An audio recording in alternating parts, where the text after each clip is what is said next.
नमस्कार दोस्तों, कैसे हो आप लोग। आज हम इस वीडियो में लखनऊ पैक्ट 1916 इसका एक रिवीजन करेंगे फटाफट। तो देखो भैया, 1916 में कांग्रेस सेशन होता है कहाँ पे, लखनऊ में। और इस सेशन में आईएनसी और मुस्लिम लीग ने मिलके एक एग्रीमेंट साइन किया जिसका नाम क्या था, लखनऊ पैक्ट 1916। कांग्रेस के इस सेशन में आईएनसी के प्रेसिडेंट कौन थे, अंबिका चरण मुजुमदार, और मुस्लिम लीग के प्रेसिडेंट कौन थे, मोहम्मद अली जिन्ना। तो सबसे पहले हम लखनऊ पैक्ट का बैकग्राउंड देख लेते हैं ताकि ये क्लियर हो जाए कि लखनऊ पैक्ट एक्चुअली हुआ क्यों था। लखनऊ पैक्ट का बैकग्राउंड समझने से पहले यहाँ पे दो क्वेश्चन उठते हैं कि आईएनसी का सेशन था 1916 में, ठीक है, तो आईएनसी के सेशन में मुस्लिम लीग क्या कर रही थी। और दूसरा क्वेश्चन है, what made this two party to come together, क्योंकि ये दोनों पार्टी एक दूसरे के हमेशा खिलाफ रहती, तो ऐसा क्या हुआ कि ये दोनों पार्टी एक साथ में आ गई। What were the agreements made in Lucknow pact में, और कौन कौन से एग्रीमेंट हुए इन दोनों पार्टीज के बीच में। तो लखनऊ पैक्ट 1916 का बैकग्राउंड देखते हैं। 1905 में पार्टीशन हो जाता है। लॉर्ड कर्जन क्या है, बंगाल का पार्टीशन कर देते हैं, दो पार्ट में बढ़ता है, वेस्टर्न पार्ट ऑफ बंगाल और eastern part of Bengal. Western part में हिंदू मेजोरिटी और ईस्टर्न पार्ट में Muslim majority area. By this partition, इस पार्टीशन के साथ ही प्रोटेस्ट स्टार्ट हो जाता है बंगाल में, स्वदेशी एंड बॉयकॉट मूवमेंट स्टार्ट हो जाती है अगेंस्ट बंगाल पार्टीशन के अगेंस्ट में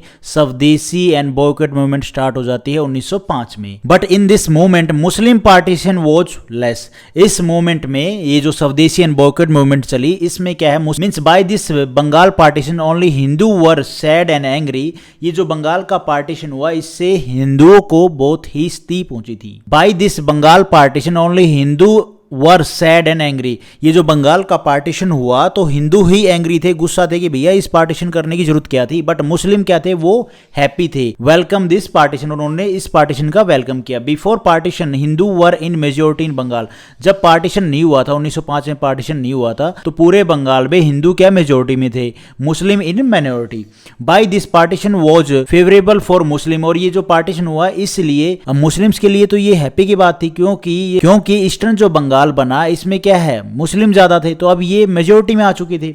because in eastern Bengal majority of Muslim. Bengal का जो पार्टीशन हुआ 1905 में, इसको अगर मुस्लिम्स के पर्सपेक्टिव से समझने की कोशिश करें तो भैया एक तरफ तो ब्रिटिश गवर्नमेंट जो मुस्लिमों के भले के लिए सोच रही थी, और दूसरी तरफ इंडियन नेशनल कांग्रेस, और दूसरी तरफ इंडियन नेशनल कांग्रेस जो प्रोटेस्ट कर रही थी इस बंगाल पार्टीशन के खिलाफ कि भैया तुम लोगों ने ये जो पार्टीशन किया ये गलत किया। तो भैया सिचुएशन ये थी कि 1906 में मुस्लिम लीग को फाउंड किया गया, एस्टेब्लिश किया गया था। शुरुआती दौर में मुस्लिम लीग की स्ट्रेटेजी ये थी कि मुस्लिम्स के इंटरेस्ट को सेफगार्ड करने के लिए अगर ब्रिटिश गवर्नमेंट को सपोर्ट करना पड़े तो भैया करो। फाउंडर ऑफ मुस्लिम लीग कौन कौन थे, ख्वाजा सलीम उल्लाह, विक्रम उल मुल्क, सैयद अमीर अली, खान बहादुर गुलाम और सर सुल्तान मोहम्मद शाह, जिसको आगा खान 3 भी कहते हैं। तो भाई मुस्लिम लीग तो स्टैब्लिश होगी 1906 में। अब है ना 1906 के बाद ये क्या है, मुस्लिम लीग क्या सपोर्ट कर रही थी ब्रिटिश गवर्नमेंट के प्रति लॉयल, लेकिन उसके बाद कुछ ऐसे इवेंट हुए आगे चलिए, क्योंकि लखनऊ पैक्ट आता 1916 में, और 1906 और 1916 के बीच में वो इवेंट हुए जिसकी वजह से मुस्लिम लीग को समझ आया कि भैया ब्रिटिश गवर्नमेंट को सपोर्ट करके उनके प्रति लॉयल रह के इनको कुछ ज्यादा फायदा होने वाला नहीं है। और वो इवेंट कौन से थे, government of India act 1909, annulment of Bengal partition in 1911। मतलब क्या एन्यूलमेंट, कि बंगाल का जो ये पार्टीशन 1905 में हुआ ना, इसको 1911 में वापस वैसा ही कर दिया, उसको वापस ले लिया, जो पार्टीशन किया उसको वापस ले लिया। और उसके बाद फर्स्ट वर्ल्ड वॉर 1914 में। अब जो ये इवेंट हुए थे इनको थोड़ा सा डिटेल में देख लेते हैं, जिसकी वजह से मुस्लिम लीग को लगा कि भैया ब्रिटिश गवर्नमेंट हमारा फायदा नहीं करने वाली, इसीलिए इस इन रीजन की वजह से ही जो मुस्लिम लीग है वो 1916 का जो सेशन हुआ कांग्रेस का उसके साथ बैठी, उस सेशन में आईएनसी के साथ बैठ के उन्होंने एग्रीमेंट साइन किया। तो मुस्लिम लीग ने अपनी जो डिमांड थी वो ब्रिटिश गवर्नमेंट के सामने रखी। Muslim league put forth few demands in front of British government. ये कब डिमांड रखी, ये गवर्नमेंट ऑफ इंडिया 1909 जो एक्ट आया इसके आने से पहले रखी है डिमांड की। इस एक्ट में इनकी जो डिमांड है वो पूरी हो जाएंगी। तो डिमांड क्या थी, सेपरेट इलेक्टोरेट। सेपरेट इलेक्टोरेट बोले तो सेपरेट इलेक्टोरेट। अब सेपरेट इलेक्टोरेट मैंने आपको बताया था, काफी बार बताया था, लेकिन फिर भी बता देता हूं। इन्होंने मांग की कि लेजिस्लेटिव काउंसिल इलेक्शन के लिए एक मुस्लिम मेजोरिटी एरिया में, जहां पे मुस्लिम मेजोरिटी में है, मुस्लिम के लिए सेपरेट इलेक्टोरेट हो, मींस इन एरिया में सीट जो होगी, जो मेंबर उठेगा वो कुछ इस तरह से रिजर्व हो जाए कि मुस्लिम कैंडिडेट खड़े हों, ठीक है, कोई और अदर जो कम्युनिटी से कोई कैंडिडेट खड़ा नहीं होगा, उस एरिया में सिर्फ मुस्लिम ही कैंडिडेट खड़ा होगा और मुस्लिम लोग ही, जो लोग रह रहे हैं वहां पे मुस्लिम, वही उनको वोट करेंगे उन कैंडिडेट को, और कोई अदर जो कम्युनिटी का है वो वोट नहीं करेगा। तो ये था सेपरेट इलेक्टोरेट की इन्होंने डिमांड की। दूसरी क्या थी, जो 2 इंडियन है ना वायसराय एग्जीक्यूटिव काउंसिल में 2 इंडियन होने चाहिए, एक हिंदू और एक मुस्लिम। तो बेसिकली मुस्लिम लीग ये होप कर रही थी कि भैया ये डिमांड पूरी हो जाएंगी तो इनके कुछ अच्छे दिन आ जाएंगे, और इनके लिए कुछ अच्छे दिन आए भी। इस मिंटो मोर्ले रिफॉर्म या गवर्नमेंट ऑफ इंडिया एक्ट 1909 में इनकी जो एक डिमांड थी वो तो मान ली गई थी, लेकिन जो दूसरी डिमांड है ना, 2 Indians in viceroy executive council में 2 इंडियन होने चाहिए, एक मुस्लिम और एक हिंदू, ये नहीं मानी गई, ये एक्सेप्ट नहीं हुई। इसमें सिर्फ एक इंडियन रखा गया और स्टार्टिंग में हिंदू ही जो है वो एग्जीक्यूटिव काउंसिल में नियुक्त होके गया। तो ये जो सेकंड डिमांड है इसमें क्या है, ब्रिटिश गवर्नमेंट ने मुस्लिम लीग को धोखा दे दिया। उसके बाद सेकंड है एनुअलमेंट ऑफ बंगाल पार्टीशन। ये जो सेकंड इवेंट हुआ 1911 में, इसमें क्या होता है कि ब्रिटिश गवर्नमेंट ने 1905 में जो ये बंगाल का पार्टीशन किया था इसको वापस से ले लिया, इसको खारिज कर दिया। हुआ क्या कि 1905 में ही जब बंगाल का पार्टीशन हुआ उसी के साथ में ही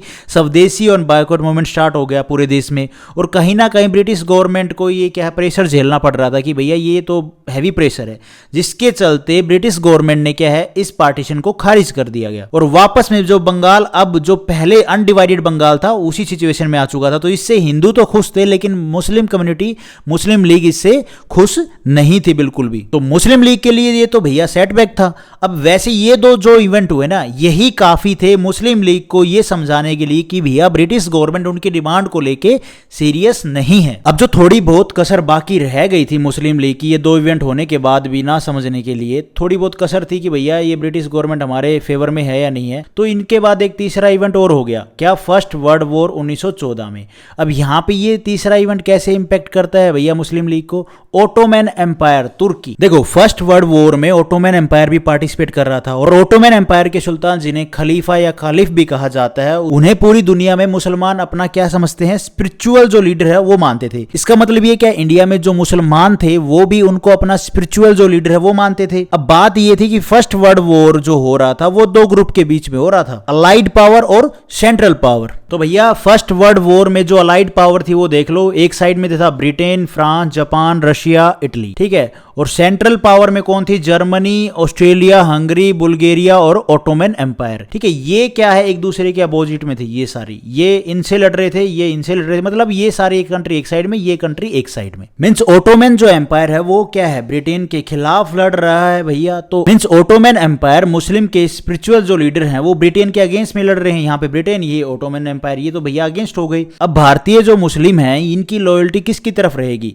ऑब्वियसली ओटोमन एम्पायर की तरफ। मींस ओटोमन एम्पायर, मुस्लिम के जो स्पिरिचुअल लीडर थे खलीफा, वो क्या है ब्रिटेन के अगेंस्ट में लड़ रहे थे। अब भारतीय जो मुस्लिम है उनकी जो लॉयल्टी वो किसकी तरफ रहेगी, ऑब्वियसली बात है भैया ओटोमन एम्पायर की तरफ रहेगी। तो हमने जो ये 3 पॉइंट देखे, इसके बाद मुस्लिम लीग ब्रिटेन को सपोर्ट करेगी, बिल्कुल नहीं करेगी। और इसी के साथ मुस्लिम लीग ने जो ब्रिटिश गवर्नमेंट को गुड टैग दे रखा था उसको वापस ले लिया। तो अब भैया मुस्लिम लीग का ये सोचना था कि अब किया क्या जाए मुस्लिम्स के जो इंटरेस्ट है उनको प्रोटेक्ट करने के लिए। तो भैया इनका सिंपल सा फंडा था, दुश्मन का दुश्मन कौन होता है, दोस्त। अब ब्रिटिश जो गवर्नमेंट है उनका जो दुश्मन है वो कौन है, आईएनसी, क्योंकि आईएनसी ब्रिटिश गवर्नमेंट की जो पॉलिसी है उनको लेके क्या है, खिलाफ में रहती है। तो अब मुस्लिम लीग का ये सोचना था कि अब किया क्या जाए, मुस्लिम्स के जो इंटरेस्ट है उनको प्रोटेक्ट करने के लिए क्या किया जाए। तो मुस्लिम लीग ने वही किया भैया, दुश्मन का दुश्मन क्या है, अपना दोस्त। तो आइडिया ये था कि आईएनसी और मुस्लिम लीग मिलकर ब्रिटिश गवर्नमेंट को प्रेशराइज करेंगी। Idea was pressurize British government together and get their demand approved. यानी अब टाइम आ गया था ब्रिटिश गवर्नमेंट को हिंदू मुस्लिम जो यूनिटी है वो दिखाने का। तो इन दोनों पार्टियों को, इन दोनों ऑर्गेनाइजेशन को, मुस्लिम लीग और आईएनसी को एक साथ लाने में जो सबसे बड़ा रोल था वो किनका था,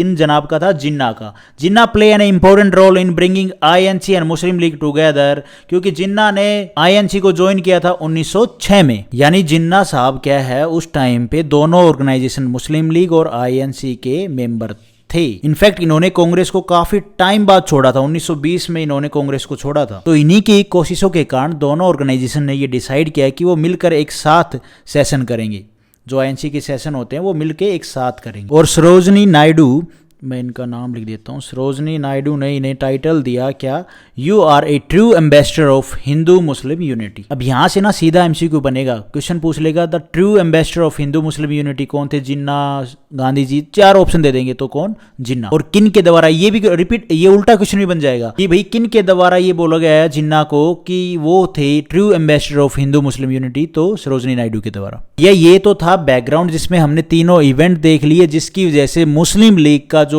प्यार प्रेम था, जो लॉयल्टी थी ब्रिटिश गवर्नमेंट से हट के थोड़ा सा अब वो किस पे आ गई थी, आईएनसी के साथ मिल गए थे। तो ये 3 इवेंट थे जो हमने देखे। अब देखते हैं क्या प्रोविजन थे लखनऊ पैक्ट में, जो इनका 1916 में लखनऊ पैक्ट हुआ आईएनसी और मुस्लिम लीग का, इन्होंने क्या क्या प्रोविजन थे इस लखनऊ पैक्ट में, इस एग्रीमेंट में। तो एग्रीमेंट साइन हो चुका था, ठीक है। तो भैया एग्रीमेंट हो चुके थे आईएनसी और मुस्लिम लीग के बीच में। और पहला एग्रीमेंट में क्या था, पहला पार्ट था डोमिनियन स्टेटस, मतलब मुस्लिम लीग और क्या, जिन्ना साहब, मतलब आईएनसी और मुस्लिम लीग। आईएनसी के प्रेसिडेंट कौन थे, अंबिका चरण मुजुमदार, और मुस्लिम लीग के प्रेसिडेंट कौन थे, जिन्ना।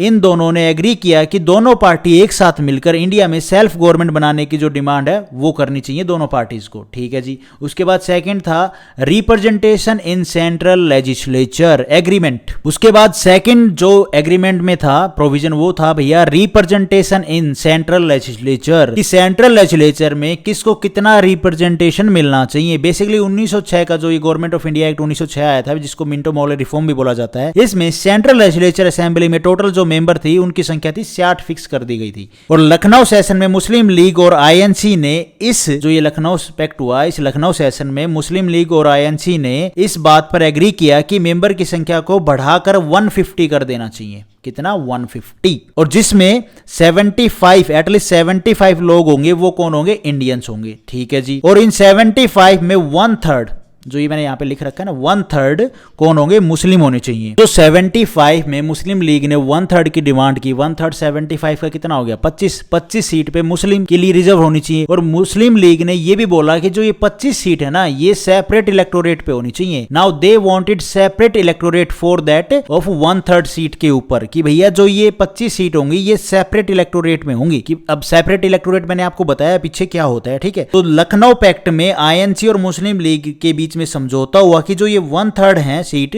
25 सीट के ऊपर, इसमें मुस्लिम को सेपरेट इलेक्टोरेट मिलना चाहिए। ये बात यहां पे समझौते में हुई। उसके बाद फोर्थ प्रोविजन क्या था, इंट्रोडक्शन ऑफ कम्युनल वीटो। इसमें क्या था कि if A bill is introduce in the central legislature which is affecting a community, तो भैया यहां पर यह बोला गया कि सेंट्रल लेजिस्लेचर में ऐसा कोई भी बिल लाया गया जिसका असर किसी कम्युनिटी पर, किसी स्पेशल कम्युनिटी पर है, तो उस कम्युनिटी को 3/4, तो उस कम्युनिटी के 3/4 जो मेंबर हैं जो कॉन्स्टिट्यूशनल असेंबली में होंगे, उनकी मंजूरी के बिना यह बिल पास नहीं होगा। मीन्स अगर कोई बिल उस कम्युनिटी के ऊपर है तो उस कम्युनिटी को वीटो पावर देने की बात बोली गई इस फोर्थ प्रोविजन में। It can get pass only 3/4 of that community member on the council support it. तो भैया वीटो पावर देने की बात कर दी यहाँ पे। और इस चीज के ऊपर आईएनसी और मुस्लिम लीग ने क्या है, एग्री किया, दोनों पार्टीज ने, ठीक है। उसके बाद है जी fifth provision, separation of judiciary from executive. Basically यहाँ पर सेपरेशन ऑफ पावर के प्रिंसिपल को फॉलो करने की बात कही गई, जिसके हिसाब से एग्जीक्यूटिव का काम होगा लॉ बनाने का और मेंटेन करने का, जबकि जुडिशरी का काम होगा उन लॉज के बेस पर जनता को जस्टिस देना। क्योंकि ये दोनों काम अपने आप में अलग हैं, तो इनको सेपरेटली अलग अलग डील करना चाहिए, ऐसा मानना था मुस्लिम लीग और आईएनसी का, ठीक है भैया, मुस्लिम लीग और INC. Judiciary should be made to function independent of executive. उसके बाद 6 अदर पॉइंट में क्या था, salary of the secretary of state for Indian affair should be paid by British government and not from Indian funds.